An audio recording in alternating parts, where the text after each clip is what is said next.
binto ta nace ba kowa da masoyi ki tattara kauna ta binta yadda ta kisa ta a zuciki ce danta kauna ta amince to binta ki karbe ta binto karba so ki ce to ki lamanta binta ina rarrashi kauna ta ki alkinta so na samu sa'ar sha'awin ki binta kai to kan so na guje shi ki nesanta ko za a surfa ne tun kwalkwal ne sai binta amince so binta ladabinta tarbiyyar so binta ta tofal mata la la la la la la ki farin ciki binta ki faran binta sai ki farin ciki kin je duk inda kika bi zan bi koranta ni na gaji aure zan buki ladabi tunjina nake kin ji an ce so kauna akwai sababi ka so mutum ba sababi to mai ka hango ka bi jarumta so sababi hulbi ta karki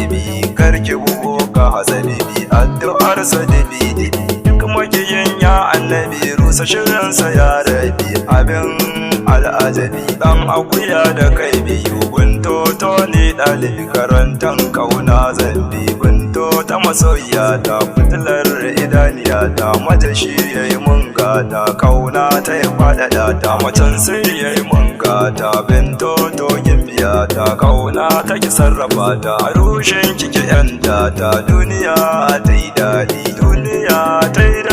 gani ga masoyiya ta ashe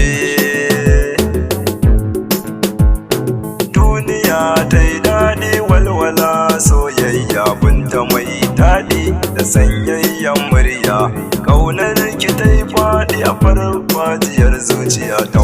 mi taɗi da kyakkyawar niyya ashe kuka mai raɗaɗi ta ɗan sakiyayya ta ɗan so da mafaɗi sharaɗin sabiyayya binto kin cancanta kwakwalwa ta lamunta nazarin ta kawai binta ra'ayinki ko za a sassaken da kan saka liga ta binta ki bajanta sharan kwalla binta na durkusa gwiwata mai aure mai tsafta binta ta to kwalmata Allah ba mu dama aikin hajji baitullah binto ga alfarma mu ziyarci dan Abdullah Saudi gari mai ni'ima mafi mushkila kaunar ma'aiki rahama labbai kalla hamdala binta karashin ma duk kauna akwai sila so mai kima guji mai rigima binta ta tofal mata la la la la la la a karkara sukan ce muke binta